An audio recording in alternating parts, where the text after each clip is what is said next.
the golden age is coming back. In the same 1919, when the Ottoman Empire is collapsing and it is losing all its non-Turkish possessions, all the Arab parts of the Ottoman Empire are falling away, the Greek army now invades the Turkish mainland, Anatolia. And the Turkish people now have a tremendous fright in their hearts because the Greeks hate them with a PhD in hatred. So Britain now has to create a Turkish general who would appear to the Turkish people as a savior who has come down from the heavens with his hands resting on the wings of angels to save the Turkish people. And so at a place called Gallipoli, a man named Mustafa Kemal inflicts a defeat on the ruling state in the world, Britain, and immediately climbs the ladder to become the hero of all heroes in Turkish history. Very convenient, isn't it? Mustafa Kemal now takes over. He is in fact de facto ruler over the Ottoman Empire, and the Khalifa is just a piece of furniture.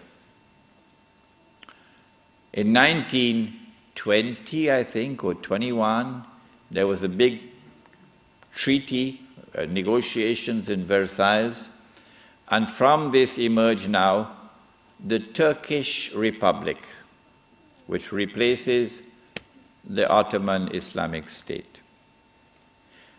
But Mustafa Kemal said, the Turkish people love their Khalifa.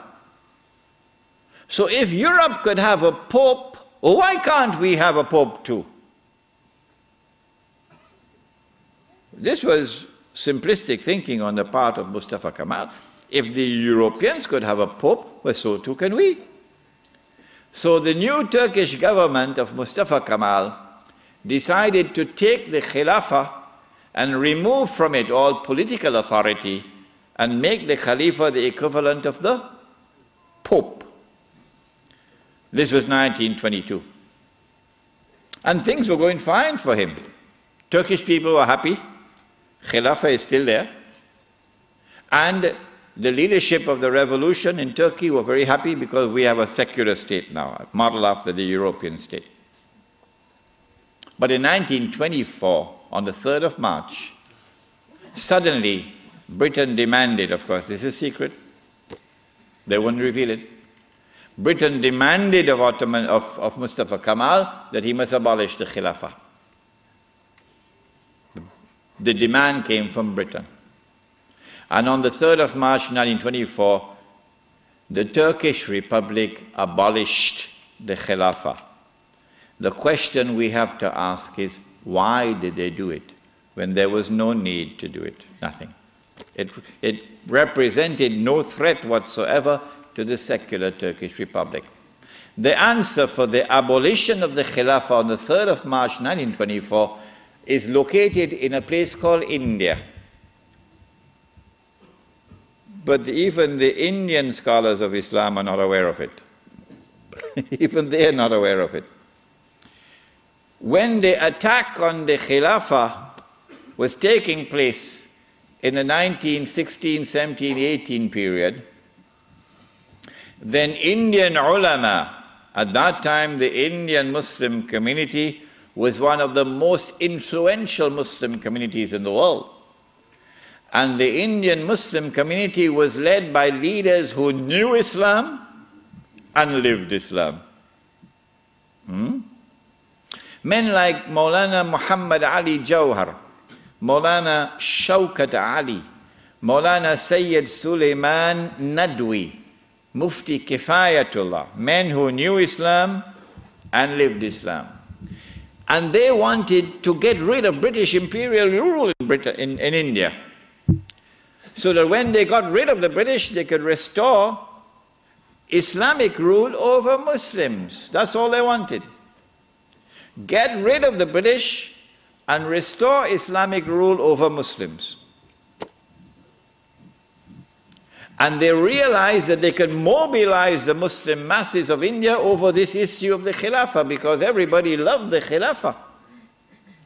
And so they established a movement which they call the Khilafat movement, Harakatul Khilafah, the Khilafat movement. When they established the Khilafat movement and it began to mobilize the Muslim masses, the body which was sleeping is now waking up for revolutionary struggle to preserve the Khilafah in Istanbul. The leader of the Hindus realized, but wait a minute, the Muslims want the same thing that we want.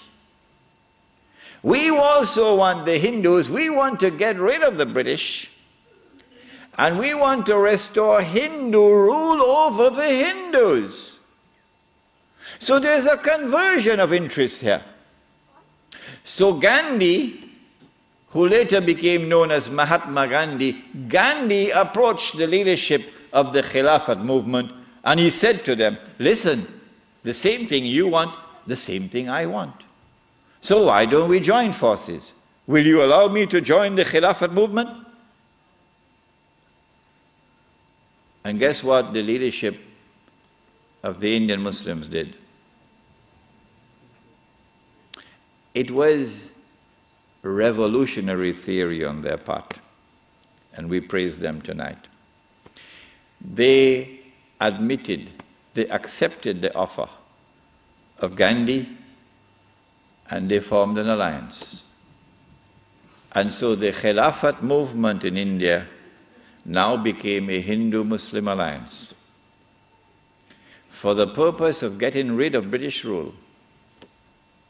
And then that would replace, that which would replace British rule would be Islamic rule over Muslims and Hindu rule over Hindus. This constituted the most dangerous of all threats that Western civilization have ever experienced in its entire period of colonization of mankind. This Khilafat movement. Because the Western objective was to demolish every existing state structure in the world and replace it with the secular state. So that eventually the secular state could be brought under the umbrella of a League of Nations and eventually a United Nations, and this would be political globalization at work. If the Khilafat movement were to succeed, then one of the most important communities in the world, the Indian Muslims, will escape. Because when the British withdrew, Muslims will be ruled by Islam and Hindus will be ruled by Hinduism. Between 1920 and 1924, the Khilafat movement was building up steam at an alarming rate. And by 1924, the British had calculated, we have to get rid of this Khilafat movement. And the only way we can think of now is to abolish the Khilafat. And so they put the pressure on Mustafa Kemal. As soon as the Khilafat was abolished, the Khilafat movement in India began to lose steam. In the same year that it was abolished in 1924, in that same year, the secularly minded British, in Indian language they call it chamcha, the stooges of the British in India, the brown-skinned Englishmen parading as Muslims, of whom the prince of them all was the grandfather of the present Aga Khan, Karim Aga Khan's grandfather. They now restore an organization called the All India Muslim League. The All India Muslim League is led by men who don't know Islam and don't live Islam. And these are the people who now wage a struggle for the liberation of the Muslims from British rule to be replaced, not with rule of Islam, oh no, but rather by the rule of the secular Republic of Pakistan and the secular Republic of India, so that Pakistan and India could be embraced within the community of secular nation states. But of course you had to put a little red herring to fool the people. So you have to make it appear as though Pakistan is going to emerge as an Islamic state, but that's just dust in their eyes, to fool those who see with only one eye. And so in 1924, on the 3rd of March, the Caliphate was abolished. When the Caliphate was abolished, Sharif al-Hosein realized that he was in grave danger now. So long as there was a Khalifa in Istanbul, the British needed him. But now that the Caliphate was destroyed, abolished, Sharif al-Hosein now realizes the plan. He says, oh my gosh, they're going to send Abdulaziz ibn Saud to cut my throat now. In exactly the same way that Abdullah of Jordan is now realizing, as soon as Bush attacks Iraq, that is the end of me. So Sharif al-Hosein decides 4 days later, on the 7th of March 1924, to claim the Khilafah for himself. But when you're a client state of Britain, you can't do that. You have to first apply to the British government for permission to become the Khalifa. He didn't do that. As soon as Sharif al-Hosein claimed the Khilafat for himself on the 7th of March 1924, you're going to get all of this information in that book which is outside, the Caliphate, the Hijaz, and the Saudi Wahhabi nation state. As soon as he did that, Britain gave the green light to Abdulaziz. Attack. Within 6 months, the Saudi army of Abdulaziz ibn Saud conquered Mecca. And Abdulaziz and Sharif Hussain packed his suitcase and off he went. British took him away. This one the Americans will take out of Jordan. And so Abdulaziz ibn Saud is now in control of Mecca and eventually Medina. It's a Saudi Wahhabi alliance. Does he claim the Khilafah for himself now? No. What he does is, as soon as he enters Mecca, in 1924, October, Abdulaziz ibn Saud makes a proclamation, and they're going to hate me for revealing this to you, because nobody remembers it now.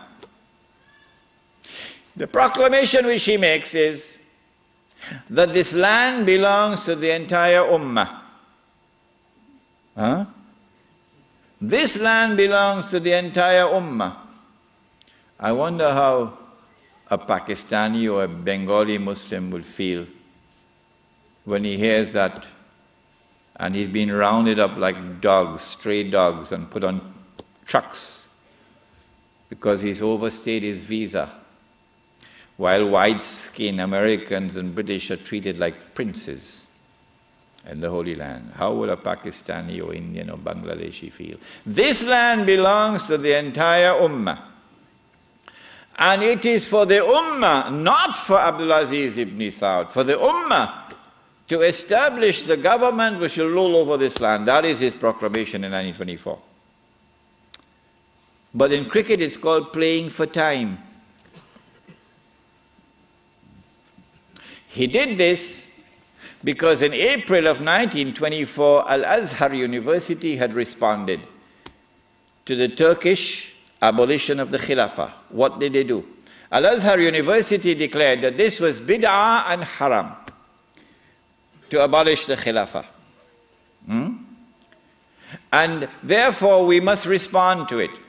And the response of Al-Azhar is that we must have a mu'tamar, a conference, which would meet and which would appoint a new Khalifa. As soon as Al-Azhar issued this proclamation, you could see how Britain was trembling.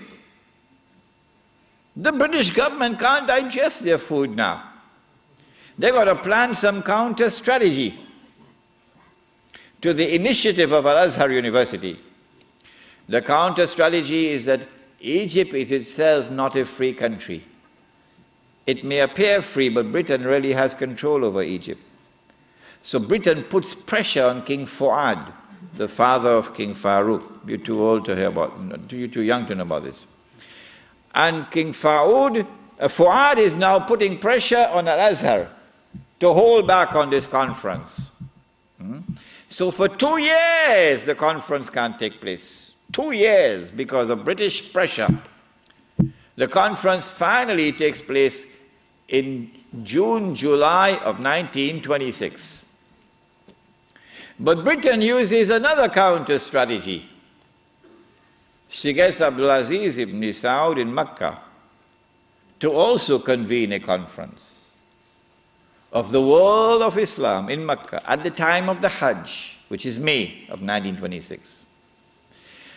And then Britain and Russia and France and China and all the major powers in Europe all get to work. Massive intervention in the affairs of the world of Islam to ensure that the Cairo conference does not succeed in winning a representative gathering, and that the Mecca conference gets all the Muslims attending it. And they succeeded. The Cairo conference, organized by Al-Azhar University, becomes an essentially Arab conference because non-Arabs are hardly present. The conference met. The conference decided that the Khilafah was an essential part of the deen, that it was bid'ah and haram to abolish it, that the Khilafah must be restored, but we don't know how to do it. So let's go back home and come back after 1 year. That was the decision. We don't know how to do it. But in Mecca, you had the most successful representation of the entire world of Islam, because Britain really went to work on it. This conference is now convened, but strangely for the Wahhabi movement. Strangely for the Wahhabi movement, which is a religious movement, which declares that it is bringing back the original Islam and removing all the extraneous things which had been added and cutting out all the shirk. So this is the real Islam. Well, then how come you don't even have the subject of the Khilafah in your agenda for your conference? We asked the Wahhabi movement, give us an answer. There is no answer. The answer is that the Wahhabi-Saudi alliance is now perpetrating a gigantic, a massive betrayal of Islam in abandoning the Khilafah. And so the conference takes place. But the subject of the Khilafah is not even on the agenda of the conference. Instead, Abdulaziz ibn Saud approaches the conference twice, himself in person. And he asks the conference to recognize him as Al-Malik. That his rule should be recognized over the Hijaz. When the conference had heard His Majesty the King on both occasions, and the conference is now sitting down to discuss the matter, shall we recognize Saudi Wahhabi rule over the Hijaz? The leader of the Indian Muslim delegation jumped up to speak first. He spoke first. His name was Maulana Muhammad Ali Jawhar. He got up and he told the king, get lost. We'll never do that. As soon as the leadership of the Indian Muslim delegation had established its position of rejecting the claim of the Saudi Wahhabi leadership for sovereignty and control over the Hijaz, the rest of the delegates couldn't say, That was the power of a man who knew Islam and lived Islam. And so the conference ended without giving to the Saudi Wahhabi rule over the Hijaz recognition. They decided that they'll meet every year, but that was the last time they ever met. This then was the response of the world of Islam to the abolition of the Khilafah. In 1930, I think, or 31, Hajj Amin al-Hosein in Jerusalem felt that the ominous advance of the Jews in the Holy Land required a response from the world of Islam. So he sought to reconvene the conference in Jerusalem. But it was a new conference. It gave it a new name in 1930 or 31. They call it the Al-Aqsa Conference, or the Mu'tamar al-Am. And this conference also met in 1930-31, but you're meeting to establish Darul Islam in a territory which is under British rule. Nothing could be more foolish than that. How can you restore Darul Islam when you're meeting in a territory which is under British rule? And you have to get permission from the British government to hold your conference. So the conference ended without being able to do anything about it.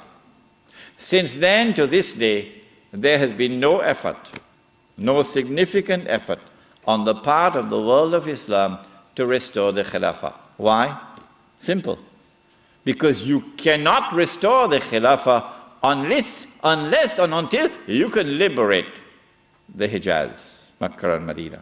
You can't do that when the Hijaz, the security of the Hijaz is underwritten by Uncle Sam. What is the replacement of the Khilafah? Around the world, beginning with the secular Republic of Turkey, and then an Iran which resembles a Shia republic, but essentially is a secular republic. And then the secular Republic of Pakistan, which of course has now become the American Republic of Pakistan. And then in 1933, the Republic of Saudi Arabia, but they're parading as a monarchy, but it's actually a secular state, because it has all the trappings of a secular state. A secular state has territorial sovereignty. The state of Saudi Arabia has territorial sovereignty. A secular state has citizenship. Once upon a time when I went to Mecca, I was Muslim. And the only difference between me and my fellow Muslim who was resident in Mecca was that I was Musafir and he was Sakin. Other than that, we're the same. But now, I am a foreigner. If this is not bid'ah, I should change my name. I am now a foreign national, and they are Saudis. And all the oil that Dajjal discovered underneath the soil belongs to them. They own it. So what about Abdulaziz ibn Saud's proclamation that this entire land belongs to the world of Islam? That's forgotten. That's why they hate me for reminding you of these things. The entire world is now embraced, the entire world of Islam is now embraced by the modern secular state. Now let me say to you before I leave Australia, any Muslim, whenever I talk on two subjects, a lot of people now begin to behave strangely towards me. But while it pains my heart, it will not change me, because I do not teach Islam to please people. I try to do it to please my Lord. When I talk on the subject of riba, some people begin to hate me. Yeah, it doesn't matter. When I talk on this subject also, when a Muslim pledges his allegiance to the modern secular state and to its constitution, which declares that Allah is no longer Al-Malik, no longer Al-Akbar, no longer Al-Hakam. The state is now Al-Malik, Al-Akbar, and Al-Hakam. And the state can make halal what Allah made haram. when a Muslim pledges his allegiance, and you've got to do that to get citizenship. Oh yeah, can't get a US passport without pledging allegiance. When you do that, you commit shirk. If you don't believe me, no problem, no problem. When you reach the grave, then you'll see. When a Muslim goes and votes in the elections to constitute the government which will preside over this shirk, you enter into shirk. But if you don't believe me and you want to go and vote in the elections, I am not stopping you. So don't let there be any bad blood between us. I'm not stopping you. But when you enter in the grave and you find that you've entered into shirk, do not plead ignorance, that's all. Stand up like a man and take it on that day. This is now the universal shirk that the Prophet ﷺ had prophesied. He said the time would come when shirk will be everywhere, it'll be so difficult to recognize it. However, as difficult as it would be to recognize a black ant on a black stone on a dark night. So if you did not recognize it before this lecture, don't be surprised, but now you know. This universal secular state is now used to embrace all of mankind, including the world of Islam, in political globalization.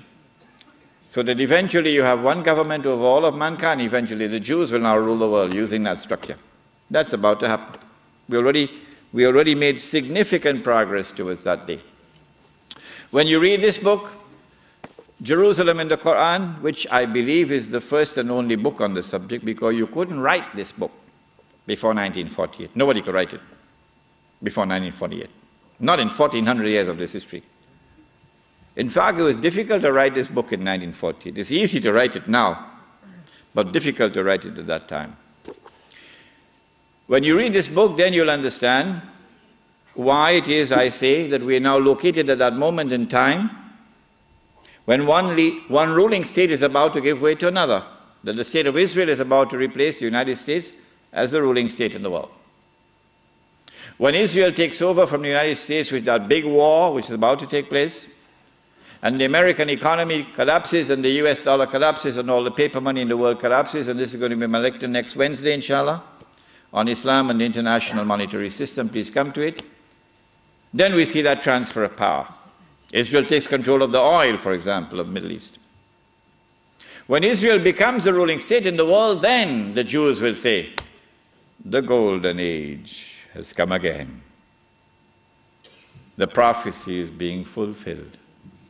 But they're being deceived in the grandest and most magnificent deception mankind has ever witnessed. No, this is not the golden age. You have been deceived by Al-Masih ad-Dajjal. Israel will rule the world for a day which is like a week. If you disagree with me, you say, we never heard this before. Our sheikhs who taught us Islam, they never talked about this, so you must be wrong. My response is wait and see. That's all. I don't have to say anything more than that. How long will a day which is like a week last? How long? How long will Israel rule the world? And what will be our predicament during that time? This is what I spoke about last night.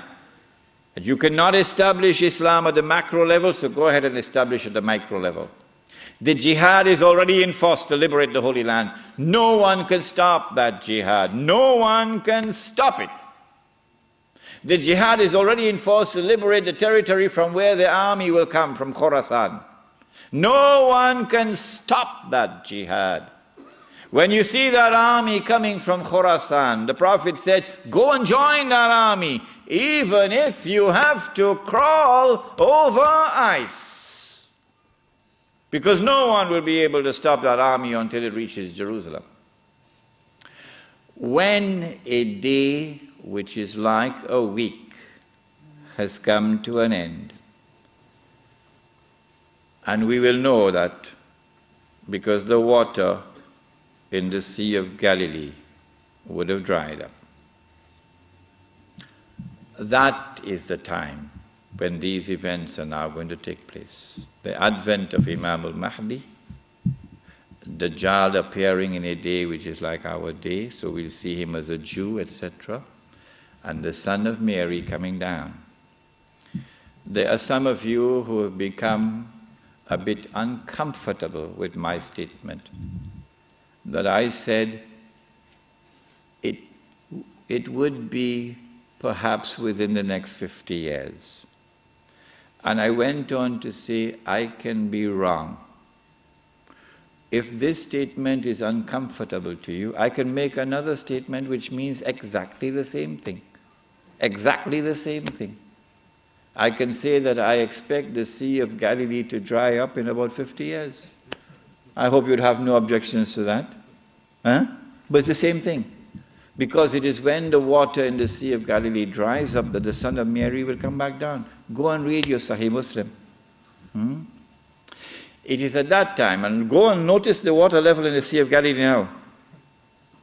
It is lower than it has ever been before in history, and Lebanon is about to take water out of the river. What's the name of the river? Litany? Huh? Whatever is the name of the river. Lebanon is about to take water out of that river, and Israel is saying, if you do that, we're going to wage war against you. Why? Because that water runs into the Sea of Galilee. Yes. And so the hadith of the Prophet Muhammad ﷺ is now moving to center stage. If I say 50 years, and if I say I can be wrong, at least I'm giving you a wake-up call. A wake-up call that you're living in the age of the countdown.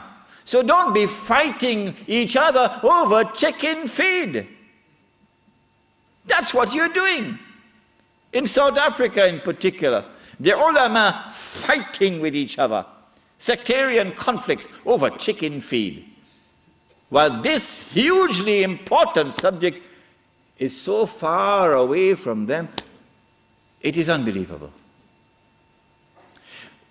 When the water in the Sea of Galilee is drying up, and the state of Israel has ruled the world for a day which is like a week, then in Sahih Muslim we are told, a Muslim ruler will die and there will be disagreement concerning succession. And then a man is going to come out of Mecca. His name will be my name and his father's name will be my father's name, said the Prophet ﷺ. He'll have a broad forehead and a large nose. And he'll be known as Al-Mahdi. And he'd hurry from Medina to Mecca. As he approaches Mecca, people are going to come out to him, so this has to be a well-known person. Not some obscure non-entity, a well-known person. When the people of Mecca come out to him, they'll force him to accept the bay'ah, the oath of allegiance which legitimizes the leadership of the Amir al-Mu'mineen, bay'ah. He will accept the bay'ah at the Kaaba and then proclaim himself to be Al-Mahdi. It is only then that you would know that Al-Mahdi is here. So stop asking these foolish questions. Is he born already? Is he in Lebanon? Or maybe in Indonesia? That's foolishness. Al-Mahdi cannot emerge until Israel has become the ruling state in the world. Al-Mahdi cannot emerge until Dajjal has completed his mission. Al-Mahdi cannot emerge until this state of Israel has ruled the world for a day which is like a week. Al-Mahdi cannot emerge until the water has dried in the Sea of Galilee. So stop these foolish questions. He proclaims himself to be the Mahdi. There are going to be eclipses of the sun and the moon that month. But there have been eclipses of the sun and the moon in the past. But after he proclaims himself Al-Mahdi, he's going to be attacked from an army, with an army from Sham. That army comes down to the south, and armies are under the control of governments. And when that army is between Medina and Mecca going down south, the earth is going to open and swallow that army. That is the sign of all signs. Beyond a shadow of a doubt, validating the claim of this man that he is the Mahdi. But Mecca has never been a Shia city. Never. And Mecca will not be a Shia city at that time. And Mecca will not come out to give allegiance to a Shia. And so you have to be living on the moon to believe that the Mahdi is going to be Shia. We do not say this to embarrass the Shia or to be uncharitable to them or to hurt their feelings in any way. This is just factual analysis. When the earth opens and swallows that army, then on that day, those from the world of the Shia who accept him as the Mahdi and follow him are our brothers in faith. And shoulder to shoulder we'll fight to liberate the Holy Land. But those from the Shia, and we anticipate that there will be those, who will now reject him as the Mahdi because he is not Shia. You're not our brothers in faith. And you will not fight with us shoulder to liberate the Holy Land. When the army is swallowed, then the Mahdi is going to be attacked by another army, and this is now an army of the Quraysh, an army of the Kalb. And remember that armies are under the control of governments. The Mahdi will defeat this army, and when an army is defeated, that is the end of Saudi Arabia. Goodbye to bad rubbish. Goodbye to bad rubbish. Let it be recorded in my book tonight. Let it be recorded in your book tonight. Goodbye to bad rubbish. The most monstrous betrayal of Islam ever committed in history, committed by those who control that state. Now Darul Islam is restored. Yeah, this is Islam, not that. And let it be clear that there are so many Salafi Muslims in Saudi Arabia, in prison, because they too are struggling for the same thing that I am struggling, to liberate that land. Let it be clear that there's a man like Sheikh Safar al-Hawali, who is at the forefront, intellectually, spiritually, and theoretically, at the forefront. I benefited from his thought. And so do not remain with this sectarian conflict and describe that masjid, Salafi masjid, this one Sunni masjid, this one Indonesian masjid, that one Malay masjid. I thought the masjid was the house of Allah. Has it changed?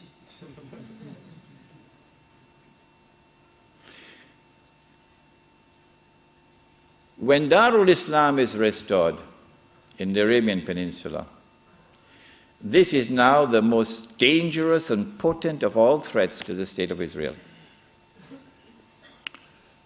Dajjal will now attack. He's now in a day which is like our day. And so we'll see him, a Jew, a young man, powerful, built, curly hair.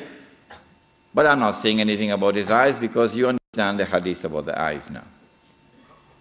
The Prophet ﷺ pointed his hands to the east 20 times. And he said he's going to come from the east. Jerusalem is northwest.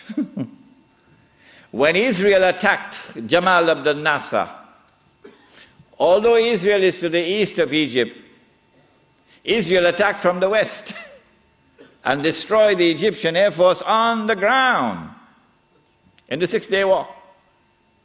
Similarly, Dajjal is not going to attack from the northwest. He attacks from the east. 20 times, said Muhammad alayhi salatu wasalam. You can come from the east. When he attacks, he's going to be riding on a donkey, which will travel as fast as the clouds. and which his harvest is stretched out wide. I'm going to Perth, inshallah, on Thursday on that donkey.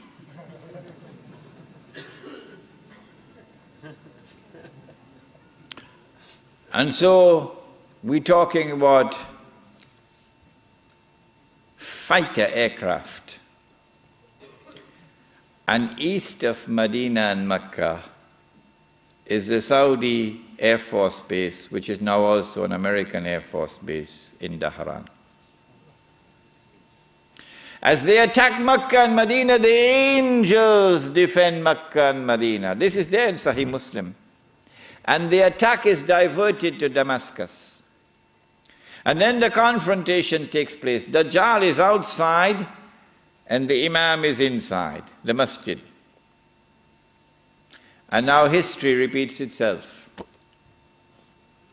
The Jews are rubbing their hands. We got them now. There's no escape. We got them. We have them in our sights now. As someone else was rubbing his hands, as his army was approaching them, and in front of them was the sea, and behind them is the army, and they're rubbing their hands. We got them now. Who was he? Fir'aun. And so history repeats itself. But at the last moment, Allah subhanahu wa ta'ala says to Musa alayhi salam, take your rod and strike the water. And then the divine intervention took place, the miracle. And the believers were saved. وَإِذْ فَرَقْنَا بِكُمُ الْبَحْرِ فَأَنْجَيْنَاكُمْ وَأَغْرَقْنَا آلَ فِرْعَوْنَ وَأَنْتُمْ تَنْظُرُونَ. Now history repeats itself. As the Jews are rubbing their hands, we've got them now, we've cornered them. At that last moment, history repeats itself. The son of Mary comes down with his hands resting on the wings of two angels. The first time he came, Allah raised a man. And when the Messiah came, he came in front of that man. And that man said, here he is, this is the man you've been waiting for, this is the Messiah. Who was that man? Yahya alayhi salam. So this is a divine method for positive identification. But Ibn Khaldun, may Allah bless him and have mercy on his soul, that great scholar, we are not fit to clean his shoes. Ibn Khaldun did not understand this. And Muhammad Iqbal, that great scholar, we are not fit to clean his shoes. But Muhammad Iqbal did not understand this. And so many other scholars have not understood it. And they rejected all the ahadith on Mahdi as fabricated. Ibn Khaldun did it and everybody else followed him. But now history repeats itself. The divine method of positive identification is repeated. As the son of Mary comes down in the masjid, Imam Al-Mahdi says, here he is, this is the son of Mary. And history repeats itself. May Allah forgive Ibn Khaldun. And then the son of Mary responds and identifies himself. Imam asks him, you lead the salat. He says, no, you are the Imam, you lead. After the salat, then the confrontation takes place between the false Messiah and the true Messiah. And the false Messiah is killed. And then Gog and Magog are destroyed. The Sea of Galilee is dry. And after Gog and Magog are destroyed and Dajjal is killed, now the state of Israel is without any support. Now it's going to be a level battlefield. A level battlefield. I may be wrong, but I suspect that there's going to be a massive collapse of the world of modern technology. I suspect that. And so horses are now going to be used once again. Yeah. The army now comes out of Khorasan, and that army attacks and destroys the state of Israel. The first time it was a Babylonian army. The second time it was a Roman army. And after the Roman army destroyed them and threw them out of the land, Allah said, وَإِنْ عُدْتُمْ عُدْنَا وَإِنْ عُدْتُمْ عُدْنَا. If you return with your fasad, we will return with our punishment. They return with their fasad. It's happening now before your eyes. And so Allah returns with His punishment. وَإِنْ عُدْتُمْ عُدْنَا. And so now the Muslim army destroys the state of Israel. It is at this time that the Prophet said, alayhi salatu wasalam, the hadith in Sahih Bukhari, Sahih Muslim, you will know who is the true leader amongst the Muslims today, because he'll not be afraid to quote this hadith. And you will know those who betray Islam, because they will never quote this hadith. Never. They'll lose their jobs. لَتُقَاتِلُنَّ الْيَهُودِ وَلَتَقْتُلُنَّهُمْ حَتَّى يَقُولُ الْحَجَرُ يَا مُسْلِمْ هَذَا يَهُودِيٌّ وَرَائِي فَتَعَالَ فَاقْتُلْ. If you're 17 years of age tonight, this is music in your heart. Yeah. If the beard is gray, well, things are not the same anymore. You will most certainly fight the Jews. And you will most certainly kill them. And at that time the stones will speak. Muslim, is a Jew hiding behind me. Come and kill him. And so the Holy Land is liberated. This ends the subject of Imam Al-Mahdi and the return of the Khilafah. What happens after that we'll pick up in our subject on Jerusalem in the Quran, which will be on Monday night. What I'd like you to do is, if you have any questions, please write them very quickly. We have paper?